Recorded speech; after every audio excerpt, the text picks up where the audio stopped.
Wait, Mike, do you want to sing again? Do it. Marketing Monday. Welcome to Marketing Monday, where at the SBDC we talk about all things marketing on Mondays. I'm Nicole, and I'm joined by Mike from the SBDC as well as Zach and Jordan.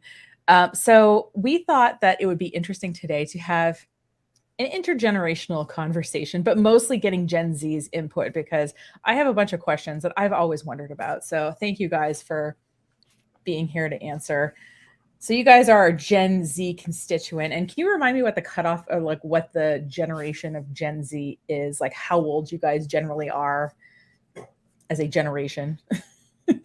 Last time I checked, I believe it's somewhere roughly between the ages of I think it's 14 to like 26. Okay, yep, that makes Yeah. sense.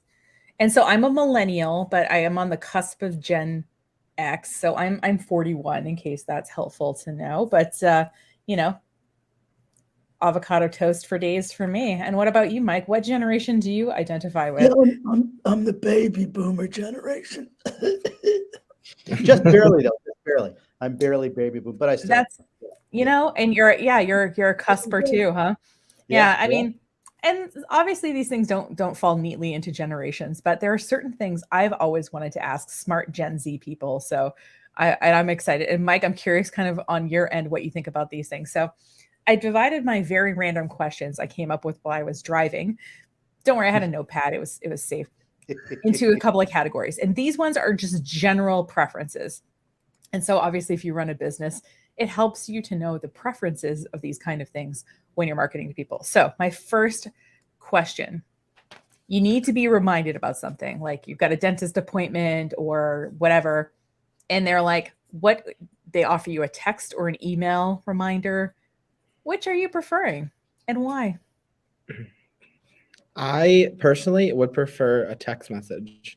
So, with most phones, um, when you get a text message after like a certain amount of time, it reminds you more than once, which is very helpful because you can look down and then it's like, oh, wait, yeah, I have that appointment today. So, personally, text message for me. For me, it kind of actually depends. So if it's something like an appointment or something that's very urgent, or you're gonna want to do a text message. But if I get a bunch of text messages for like promotional clothing and stuff like that, it's kind of intrusive and annoying when you start you continue to get the texts when you don't want them. What about you, Mike? Oh yeah, so I would prefer a phone call. Okay, even But yeah. that's not on there. So No, but it could be. yeah, It could yeah, be. yeah, because yeah, I'm just old school that way. But I think my second choice would be actually a text message because first of all, with email notifications, a lot it can go into spam. You get so many emails, it can be Mm, crazy. But it's got to be important. I agree with Zach. It's got to be important. Don't send me like don't send me text stuff about the latest product you have or this Yeah. cool thing that's happening because I'll get ticked that you're sending. Email's easier to ignore. Yeah, Yeah. email is easier to delete, get out of there, bam. Yeah. interesting, because I would rather get an email just because I mean I live and die Ah, by my calendar. Well, and hmm. I had this whole thing with like, a dentist appointment like that I had added to my calendar when I made the appointment, but they changed the time, didn't tell me, and then texted me. But Hmm. I was going by my calendar anyway. So, but that's so interesting that you guys prefer text or call. So, I think the moral with this story is that we should give people options about how they'd Yeah. like to be notified and not Yeah, just do one across the board with what absolutely. people prefer. So, but it sounds like text message in general is I don't mind getting the text message. I didn't realize that they could just change a dentist appointment time until that happened to me. So, so yeah, notifications, try text, but give your people options. All right. So you're listening to stuff. What are you guys Spotify? Are you using a streaming service? Are you actually paying for music and downloading it like with iTunes? Like what are you guys doing with your audio stuff? I shouldn't have said streaming because that's not necessarily happening. Well, personally, as a college student, definitely Yeah. Apple Music. They offer you a great discount. It's $5 a month as a college student. Ah, And if you compare that even to when you were buying like the 99-cent songs or the $1.29 songs, I mean, you get so much more out of it than anything else. And Apple Music is just so easy to use. Interesting. And over the well, same thing for me. I use Apple Music a lot. Very affordable as a college student, but also Apple Music over the years has really expanded, I feel like, a lot. I really appreciate something. It's not like new, but it's pretty new. So when you search a song and you click on that song to listen to, it keeps playing other songs that are closely identified to it, or a lot of the Apple Music technology, it kind of like understands like the genre you listen to, so it kind of mixes that all in there, and it's just like continuous for hours. So I think that's really something cool about Apple Music that a lot of other music streaming services don't have, really, Mm-hmm. So What about you, Mike? How are you consuming your That's music? interesting. I didn't even know. Like, all right, can I ask one question though before I Of answer? course, So yeah. Apple Music, is it so for college students? It's $5, but like an old guy like me, I'm $9.99. sorry, an older, more mature guy like But me, that's how so much would it smart of be? them. They're getting you used to the Yeah, platform yeah, it's like now. heroin, right? They're getting you hooked onto it. So how much is it for It's a $9.99. $9.99? Okay, so it's Yep. not, yeah, so it's like half price. So I'm cheap, being a baby boomer, and yeah, so I would listen to the radio, which is free, or I'd listen to free Pandora, and yeah, I don't believe I've ever paid for. I've never, I mean, I went out and I used to buy CDs and stuff, and I have a lot of albums too. You guys know what those are? They're big plastic Yeah. oh vinyl. yeah. See, I Yeah. think the thing So that draws like our generation towards Apple Music as opposed to those is like if you got an album, you're likely to like a majority of the songs or some of the songs, but there's a few you're not going to really like. I mean, no, it's now totally true. I'm able to like put different genres in there in playlists. I'm able to put different, I don't like everything from the same genre, everything from the same album. So it's good and Mhm. customizable. So Yeah. yeah, when I had my birthday party, I brought out the vinyl, and I realized like, oh yeah, I love this album. But then I played it, having not played it in a long, long time, and I realized that I actually only like Yeah. three songs, and then Mhm. you kind of just, yeah, like you're saying, you kind of like, it's kind of like the old when you watch TV in the olden days, and you wanted to watch the 9 o'clock show, but you watch the 8 o'clock and the 8:30 show simply to get to the 9 o'clock show, and you're watching all these ads. You're like, why am I wasting my time? Just what I want to watch, So no, I get it, and I should do what you're talking about, but habits are hard to change. What about you? I've been trying to figure out my music situation. I switched to Android like 5 years ago, and I've recently switched back to Apple, for not because I think it's way better or anything, but I moved all my music from iTunes to the, I don't know, it was like Google Music, and then it was like YouTube. I don't know. I don't quite know where my music is right now. I just got this phone about, I don't know, 2 months ago. I haven't figured out how to move it back yet, but I'm kind of a control freak, and I actually like, there's certain albums and like they put songs in a certain order, and Mhm. I kind of like to experience that at least once. So I do like it when whatever music service. What drove me nuts about Pandora was like you had a type of music, because I used that for a while, but like I just wanted like to make a list and have it go in a certain order. So I think now with Spotify, I think I had my stuff on Spotify for a while. So you can kind of put it in an order, and you can kind of share playlists with people, which is kind of fun. And I've seen businesses do that where like they make a custom playlist based on, their business or based on their mood or something. I think there's like a hospital that has one for doing CPR, and it's all the songs are like to 120 beats Oh, per minute. yeah, I've heard about that. Like Yeah, staying yeah. alive.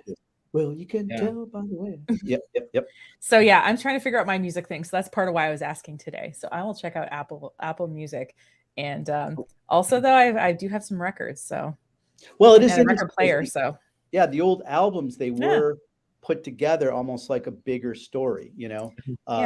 and yeah, so you do miss that, but unfortunately, Mhm. a lot of they didn't necessarily have all good songs either. But No, like, it's true. I think of a Who album, right? I mean, like Tommy, or like, I Yeah. mean, they were literally this whole thing, this whole Right, project, this symphony, yeah. right.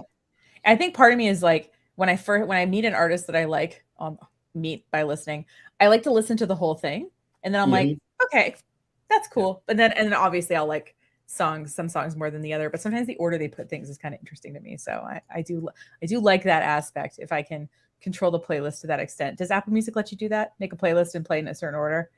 Absolutely. It does. Yeah. I appreciate it letting me be a control freak. That's awesome. Okay. Yeah, So, I like the fact too that you know, with modern streaming they can give you suggestions. So if they, Mhm. you know, they start learning what, like even with Pandora, Mhm. they're learning what you like, and then they'll pop in a new one, and then you can either give it a thumbs up or a thumbs down. Yeah. And sometimes it'll be like, oh yeah, I forgot about that song, you know, and like, oh, Mhm. that's a cool song. Yeah, and it's Yeah. good. So something else, just like relating Yeah. to music platforms. So Yeah. a lot of businesses are using what do they call it? Touch tunes and like Rocketbot, it's called. So basically, basically with those two services, a lot of restaurants, gyms, things like businesses like that use them. So you can download an app, like they have their own separate apps that you can download, and then you can go on there and request and kind of like pick what you want to hear while you're at the establishment Oh, interesting. Oh, to a certain extent. So interesting. yeah, so Almost like a jukebox, sort of like the old fashioned jukebox, you mean? Yeah, yep, yeah, yeah. Oh, that's you're cool. controlling it right from your phone. You connect right to their Rocketbot or their touch tunes right at whatever establishment you're at, and you can request and you can choose different stations to listen to. So like, if you're like near the business, you can choose like what to listen to. So it's becoming very versatile, That's a cool idea. to kind of make your own experience, or help make your own experience. Can a bartender reject it if it's a horrible song that makes blood come out of your ears? Is that still a I'm thing? thinking, yeah, so it's like you don't have like full freedom to like choose whatever song you want to hear, but Yeah. it's like you can request, and you can tune in more. You can tune into kind of like their stations and what they offer. Oh, that's neat. Yeah. Yeah. And again, you guys love that customized experience, right? Yeah. So that's part Yeah. of the, yeah. Yeah, I found a bunch of random stuff until I was like, so this is what they're talking, a service like, yeah, and obviously you can look at similar. We're not endorsing this or anything, but I was looking, it was like cryptocurrency social, and I'm like, okay, it's not that, but I put in Rockbot music, and this is what came in, and that's such a cool idea. Thanks for bringing that up. See, Yeah. didn't even know that existed. I did. Yeah. Put that in the file with the avocado toast. So. That's awesome. Okay, so this was a debate in the office with me and one of my work colleagues the other day. So we were wanted to put a link on a social media post. Okay, we wanted to put something on the graphic. So she put on a QR code. And I was like, but if I'm on a computer, I'm not going to scan something with my phone to go. But she's like, well, when I'm on my iPad and I'm seeing something, I scan it with my phone. Like if I'm like reading stuff at night. And I'm like, well, I would just put in a short link, like a bit.ly link or something. Or as a person, I would just look it up or something. I wouldn't use the QR code. I think as a marketer, I got burned on the QR code, like, I don't know, 2012, 2013. They told us that it was going to be the big thing. And so we sold it to all our clients, and then it kind of flopped. And so now I think I'm just a little reticent to get on the QR code bandwagon again. What do you guys think? If you have to go to a link and it's like on a poster or something, or you have to, how do you find it? Well, personally, I like the QR codes a lot. I think that makes it very interactive. And then when you use certain websites, like there's a few really good websites that let you customize the color. They let you put a logo in there. They let you make, like every little adjustment that you could possibly make.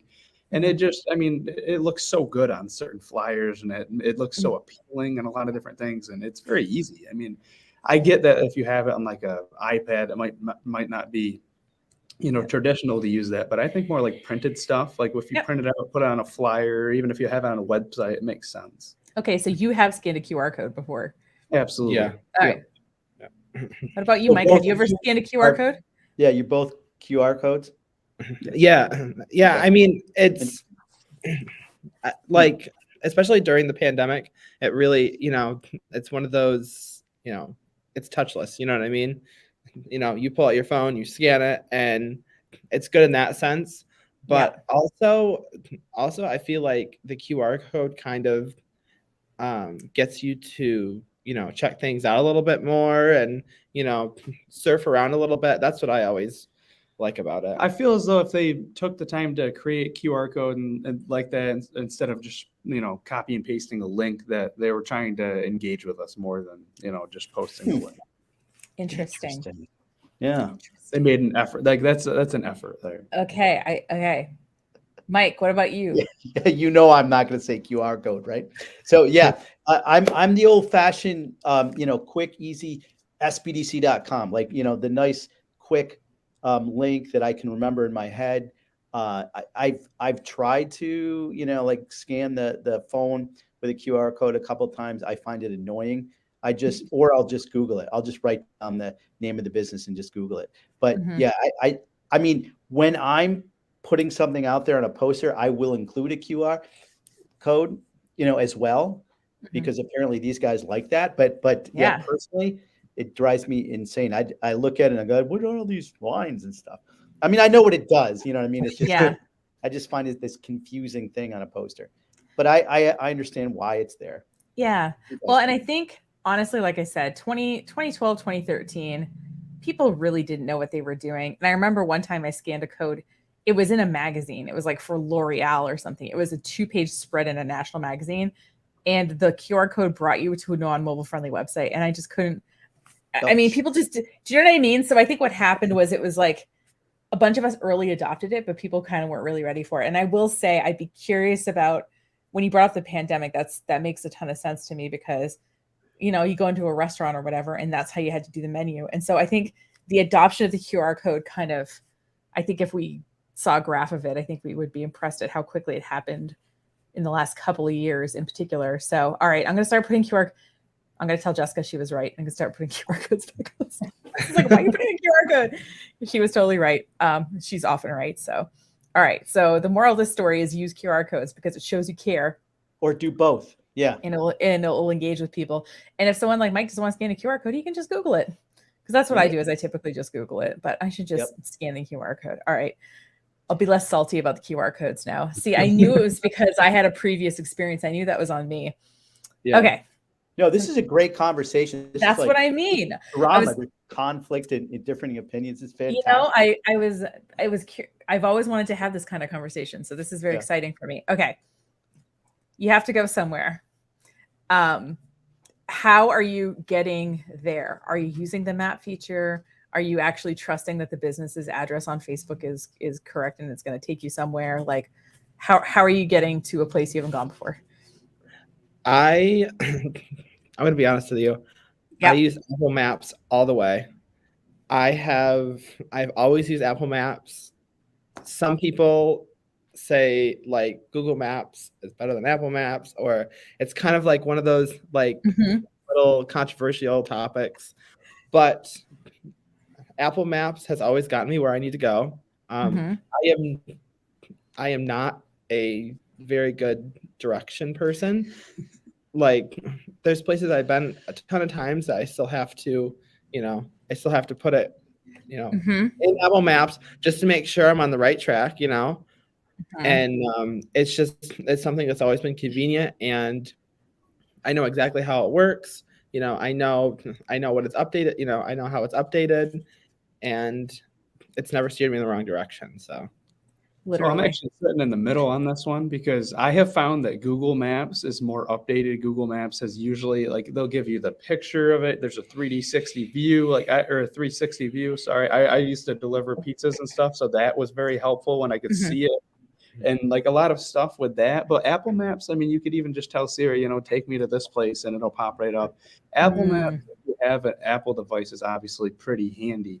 But Google Maps, I have found, is usually more updated. Interesting. Just to piggyback kind of off of what Zach just said, that is one thing though that Apple Maps is missing is like the pictures on the map, because I know a few times, and actually with my other job this weekend, I did that. I'm looking for that house number.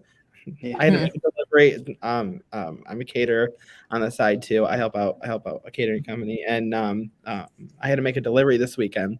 So I put the address in Apple Maps, but I'm looking for the house number, and sometimes not everybody has their house number right on their mailbox.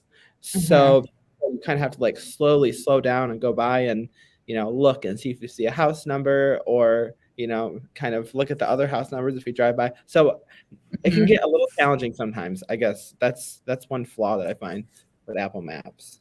Yeah. If you use Google Maps, you'll feel a lot more prepared. Like if you're looking for an address, you check real quick. Oh, you're looking for a blue house. Yeah. It's a lot easier to find that blue house once you get to that, where that direction, that point brought you. Yeah. Yeah. What about you, Mike? How are you getting around? So I drive to the gas station, pay $15 for no, I'm kidding, for a map. And I open it up like, well, I don't know where this is. No, but I remember those days though. But yeah, no, I have an iPhone, so I use the Apple Maps, but I've had that experience many times where, and especially in an urban area, you're there and it's like, all right, is it this building, or this building? Because it says you've arrived, and you're like, well, which building is it? I don't know. Or on the other flip side, you're in the middle of a field and you're like, okay, where's this place? And we used to have at my old job directing a summer camp, we would constantly have people that went to like, the map took them to the wrong place. So we're trying to find our camp, and it's they want to drop their kids off for the week, and they're like a quarter of a mile away, and the people that own the cottage is like, yeah, so this isn't no, this is not the camp. Not the place. But yeah, so it's a picture. Yeah, if I could figure out how to use Google Maps, I suppose that would be a better way to go. Yeah, I'm a Google person, and I use Google Maps because it does seem more reliable in particular rural areas or things that change a lot. But I have had clients who are in a rural place and like the map point is just in the wrong spot. Do you know what I mean? So Here's it's another. like, yeah. Sorry. No, go ahead. Real quick, another reason why I think Google Maps actually might take the cake there. They link everything directly to the website. It shows the hours, everything from the Google, the business page that they have. It shows it right on there. So if I'm, looking up the SBDC, it'll say the hours, it'll say reviews, it'll show, it'll show certain things, pictures of the building. You have to, However, as the business, you have to update it. It doesn't just pull it from the site. Yeah, because and it's hard to update it, because I know my wife's bookstore, the little bookstore, she would like people come in and go, yeah, it says on Google that you're closed. We're not closed, and she's like, she's been trying to contact, Google because she's in Clayton, she's only open full time in the summer, and and yeah, so that's very frustrating. Mike, I can help your wife. Put her in touch with me. I can help her out with that. Okay. Yeah. Right. Yeah, because that's annoying. You're. And what's really funny is like the amount of people who also look at the I had a virtual tour of my co-working space done, and the amount of people who looked at that stupid thing was amazing to me. Like, yeah, I want to walk through somebody's random office. I mean, it's not like it's a historical building or if it's like anything particularly interesting, but yeah, tens of thousands of people looked at that thing. It was crazy. So yeah.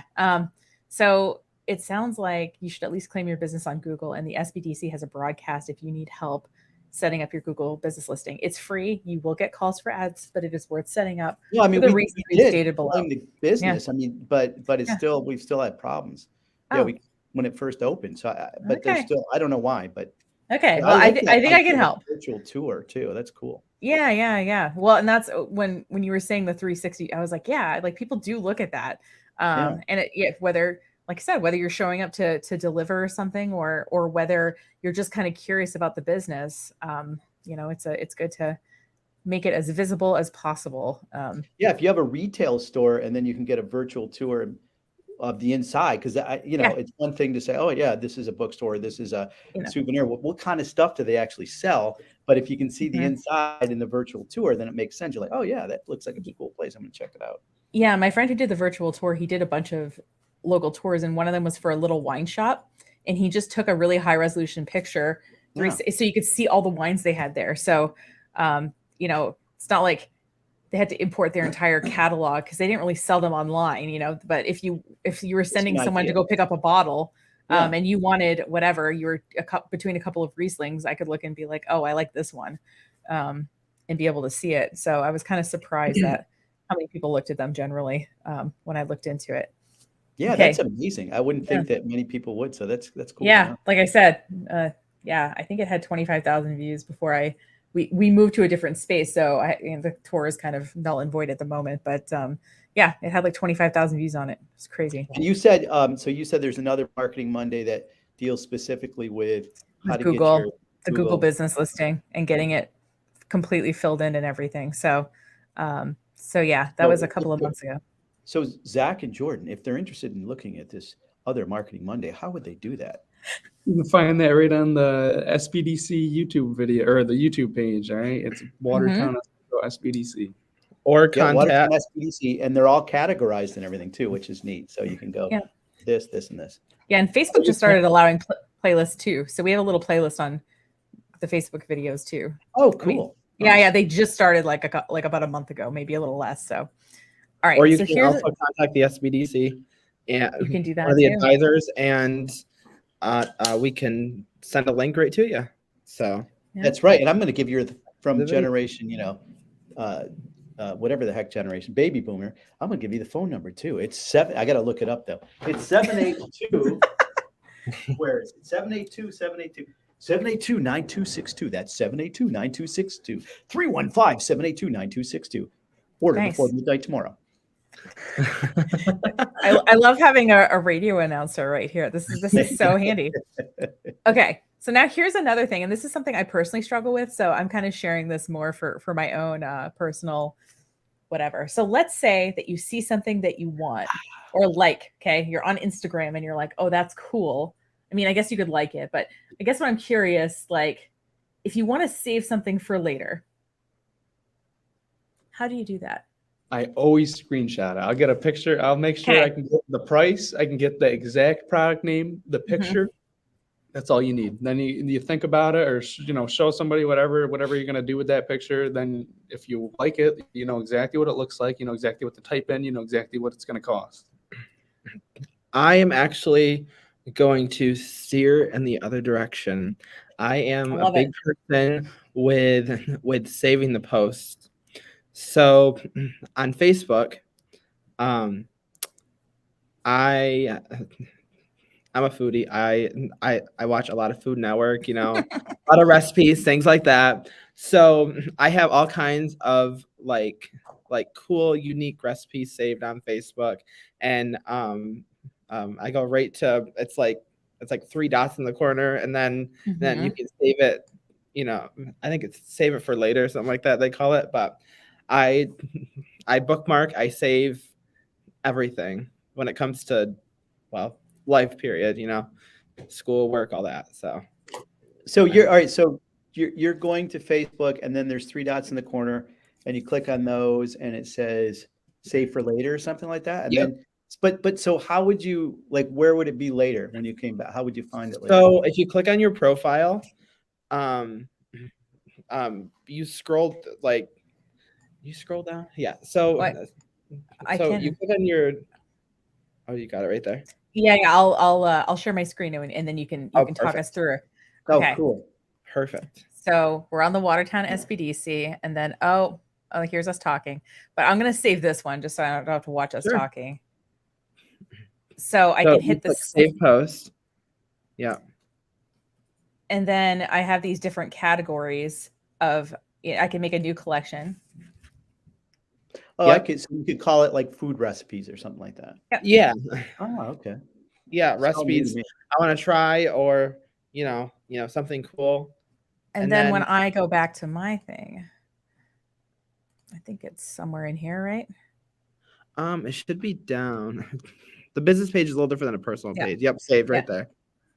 Perfect. Yep. So this is, and there's the thing I just saved. There. Huh. And look, I also just saved a pizza recipe. So there you go. So kindred spirit here. Oh, I meant to remove my, there we go. Meant to Well, remove my you learn- screen, not you guys. You Yeah. learn something new every day. Look at that. Yeah. I Well, have my do. little collections on there. So I've used that before. Mike, how do you keep track of So things you want to do yeah, what I later? usually do is I'll take my phone out in the notes, and then I'll just type in the website or whatever, or I'll just the name, for example, or again, this is old school, but I'll actually type in the actual recipe, which is not very efficient, yeah, so that's how I do it. Or sometimes I take a pad of paper and write it down. So what you guys are saying makes a lot more sense than the way I do it. I'm going to be so much more efficient from watching this Right? Marketing Monday at the SBDC with Generation Z. See, I struggle because I have stuff in a bunch of different places. So I have my save. You saw I have saved things in Facebook, and then when it's something else, I use something called Get Pocket. It's like a bookmarking. It's like a website, and I just save the link in, and I can tag it. Yeah, and I can put it. It's on my phone too. One of the options when I have a link is I could be like save to Pocket. And so what I can do is I can save links in there. I periodically try to go from stuff I've saved in Facebook or screenshotted, and I'm like, okay, it's either my Pocket is my somewhat semi-permanent storage, like something I want to save longer term, like a recipe or something like that. Yeah. But the other thing I do, Mike, because I'm a physical recipe person, is I use Evernote. Oh, yeah. Mm-hmm. And I scan, and I have a whole notebook that's just my recipes. And because it has OCR, I can type in an ingredient, and it'll if I've scanned it in, like taken a picture of it, it will pull. So if I have like say a bunch of garlic scapes, Oh, wow. because my farm share keeps giving me, I've got a pile of garlic scapes. I love garlic scapes. They're awesome. Yeah. So anyway, but if I typed in garlic, scapes or something, it would pull up every recipe that had that word in it. So it would kind of narrow them down for me. So when you scan it into Evernote, it actually will see. Yeah. Oh, that's nice. That's cool. It's called OCR. Yeah. It's I forgot OCR. I forgot what it stands for. It stands for something. Octopus. Yeah, something like that. But, retro. But at the same time, I like now all my stuff's in Evernote. Now I'm stuck paying for stupid Evernote. So like I said, I haven't found the perfect solution, but it's like I said. So knowing how people like use information and save it or whatever is helpful if we're businesses trying to appeal to different people. So thank you for having this. Is so fun. All right, and so so what was the Pocket thing you were talking about? Because I want to write. Oh yeah, it's called Get Pocket. It's a Get Pocket. Okay. Well, so back in the day, and I'll put it on here. Back in the day, we used to have social bookmarking websites. One of them was called Dig. One of them was called Delicious. There was a few other ones too. And basically, it was almost like, you have the bookmarks in your internet browser, right? But this was called social bookmarking. So you'd have a public profile and you would bookmark your stuff and people could see it. So like people could be like, oh, Nicole, she curates cool links. I'm going to follow her. I don't know, like maybe 20 people thought of that. I was on Dig for a while. And then all these things kind of went to the wayside. And I was like, well, I want something that's online because no matter what browser I'm in or what computer I'm on, I want to be able to access it. And I want something that's online because I want to be able to add it from my phone. But I also don't want everyone to see it. So the Pocket thing, it's something only I can see. Like I can't share my Pocket link with you or whatever, but it's just, and there's maybe a couple of other services like that, but I'm one of those people, I like pick something and then I stick with it for better or for worse. But, but occasionally I have to revisit my own decisions, which is handy. We used to have the little 3x5 container and you put the 3x5 card in there. Yeah. I still have that actually. I do. I still have it. Hey, there you go. Yes. It's like Rolodex, and everyone, whenever they walk in, they laugh so hard that I have a Rolodex. Like I said, I like notepads. Like I'm I'm visually, digital, but not entirely. Because even just by the process, well, I mean, that's scientifically proven. The process of writing it down, the connection between the brain and the paper and the pen makes you remember it. I mean, that's. Yeah. But that's why with my planner, that's all good until you can't figure out where it was. What's that, Jordan? Sorry. I was saying that's how I am with my planner. I'm trying to get better at using like Outlook calendar and like trying to go digital, but I still write. I still write in a planner, you know, in a notebook, Mhm. because when I write it down, I remember that I wrote it down, and Mhm. it sticks that way. So Yeah. Yeah, I'll write it down first and then I'll put it in here. And like my notes, I have categories, like I have movies to watch and I have writing ideas and I have cool places to go, you know, so that way I can immediately categorize. But I did all that myself. Like it's just, you know, the old fashioned notes for No, me. that works yeah. too. So Yeah. yeah, like I said, it's really helpful to see how people are using the information that you're giving them because then, like I said, you can market better. Okay, so this is my last sort of personal preferences one before we head into the business ones. You see something and you want to be supportive of it, you know, business post something cool or whatever. Besides resharing it, which you could totally do. Are you guys emoji people? Are you animated GIF people? Are you I think Bitmojis are not a thing anymore, although my niece still thinks they're cool because she's young and she doesn't know. Like, okay, so like what's cool now? It's okay. So, You can tell me I'm chuggy. It's fine. I can handle it. oh, no, no. So, I mean, even I don't know. I'm kind of finding myself that even the emoji is kind of starting to, you know, like shrivel away a little bit. You know, Mhm. it's not as popular as it once was. Like like when the emoji started getting popular, I remember they had emoji everything. Uh-huh. You know, they were putting it all over clothes or putting it all over items, and I don't know. In my opinion, I think it was a little bit overkill, and I think people just kind of got okay, cool, it's an emoji. But I am noticing, is it GIFs? Is that how you say it? GIFs? Yeah. I I think am it's noticing, GIF, but is it GIF? I'm not yeah, sure. the guy who I've invented heard it both. said, Is it GIF? I Yeah. know the guy who invented it went on record a couple years ago Oh, and said that. oh, He did. so Yep. I think they're coming back a lot. And what's cool about the GIFs is they're getting more and more like creative with them. So like with Apple, I'm an Apple person. Mhm. They have a section when you're texting somebody where you can search up certain GIFs, you know, so whether it's a motion from a show or something funny like I think they call it Apple Images or something like that. Mhm. Call it. And I don't know. It's really cool because you can send it to that person and like they totally understand what you're talking about. You know what I mean? So Mhm. it creates a fun conversation, I think. So I think they're coming back. Nice. I mean, I'm still a little bit of a fan of the emojis in the sense of like using them, not in the sense of, them being on clothes and everything. Yeah, I agree. That's a little too much, but I like Mhm. how, I can take, just, it's very simple. If Mhm. I Yeah. post like a laughing emoji, then you know that I was, it was funny or whatever. There's also the Bitmojis on platforms like Snapchat. They do the personalized characters, and then they Mhm. have like kind of animated emoji slash GIFs. It's kind of like a nice in between of them.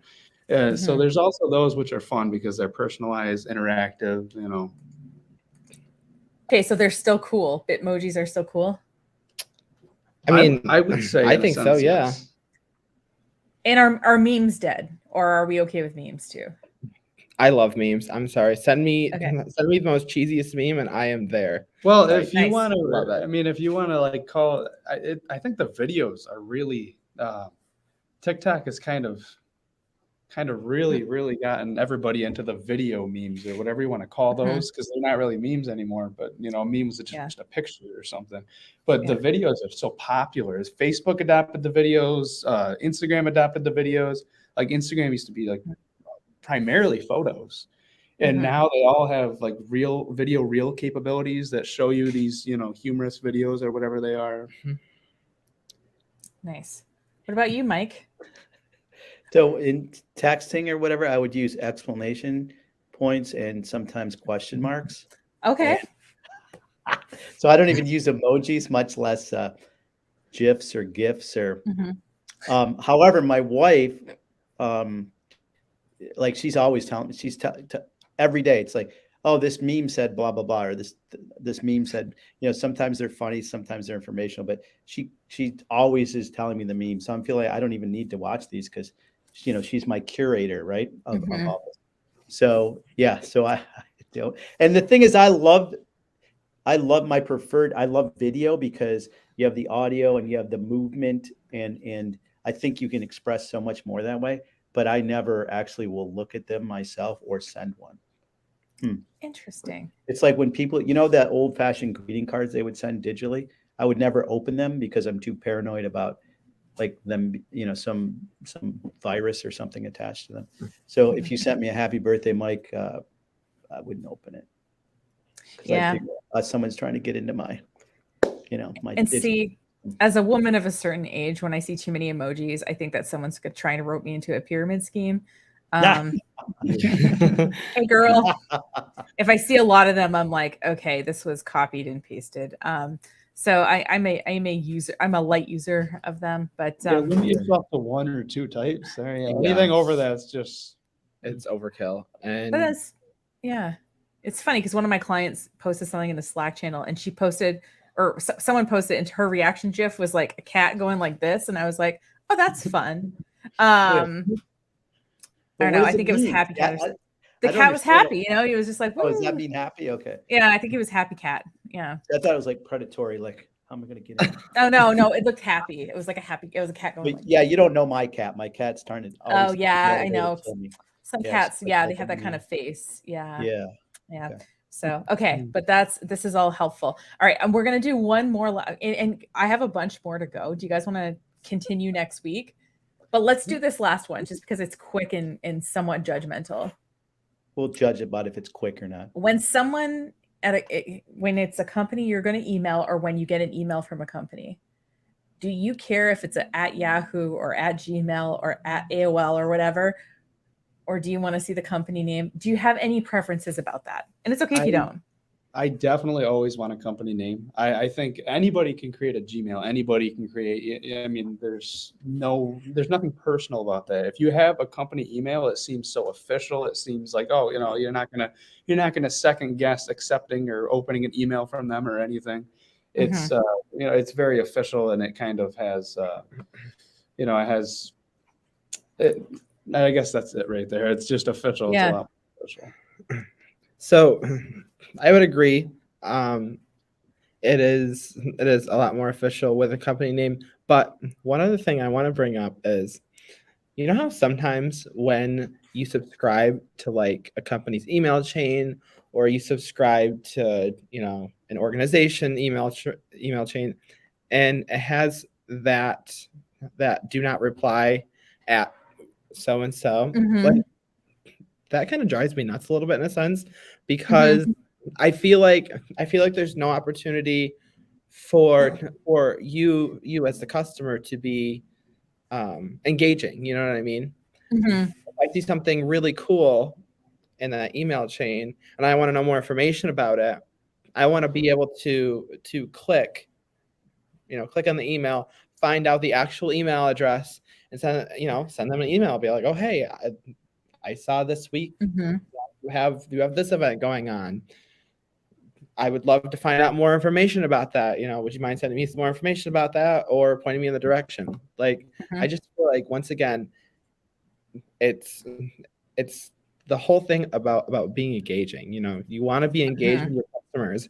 When you send out those weekly newsletters from your organization, make room for them to be engaging. Yeah, that they hit reply and it goes to a person, not like, because when I see no reply, I think, oh, you're just going to dump me in a support inbox somewhere, and I might hear from you, I might not. Yeah, it's interesting because there's certain arrogance to it too, right? Do not reply means that, okay, we're going to tell you what we want to tell you, but we want to hear what you have to say about it. You know what I mean? Yeah. We don't care about you and what your opinion. Yeah, that's a really good. Yeah, I never thought of that, but I totally feel that way too, Jordan. Yeah. What about you, Mike? Are you judging? I like the company email thing. Absolutely. It like you guys said, it seems more official. If you haven't gone to that step, then maybe you really haven't really invested in your, you know what I mean, in whatever the company is. If there's not like my wife, she started hers as a joke. It was Minion at the little bookstore whatever, Clayton.com, which I thought was hilarious because, it's a, it's kind of humbling, you know what I mean? But at the same time, She probably gets way less spam too. Yeah, Because yeah. everyone just assumes info@thedomain.com is a real address. And I Right. mean, I get like probably 20 to 50 a day. Wow. Because because I have that forwarded to me. I don't really use it, but I have it forwarded in case something real comes in. And yeah, just hello, sir, madam. We are a software company. Great. Yeah, I just thought I was internally judgmental because I know how inexpensive it is. Like a domain name is like $10 or $15 a year, and then web hosting is pretty cheap. So it's like, to me, if you're not willing to spend $100 a year on your business, like I'm not quite sure. I'm a little bit worried about you, but you might not last. So yeah, exactly. Yeah. And it is psychological, but it's so true. Yeah. Well, it'd be like, if you're going to a, whatever, you're going to a retail store and there's not a name, you know what I mean? It's just, it would be like, Mike Kinney's store or something like that, like, Yeah. I'm not going to go in there if they haven't even, spent money on a sign, and creating their own name, but yeah, it's funny. All right. Well, I'm glad I'm not We the only agreed on that judgmental one. person. Did you see that? We all agreed. Yeah, it's the first thing we've all agreed on. Just kidding. No, but it's important. There's like, your customers are all different, like we're all different. So it's nice to hear kind of what everyone's perspective is. I have a series of questions that are more kind of customer related, which we'll do next time. But in the meantime, thanks for watching. If you like this, please share it with a friend or check out the playlists on either YouTube or Facebook. We do have them by category with the Watertown SBDC on a variety of marketing topics. And if you have something that you want us to cover, please leave a comment on this video, or you can email the SBDC if you're a little more shy. And while you're at it, book a free consultation with one of their advisors. They're smart, they're free, they're knowledgeable, they're connected, and they can really help you out. So, all right. Thanks, you guys, so much for joining the broadcast, and we'll see you next week. Thank you. Marketing Monday.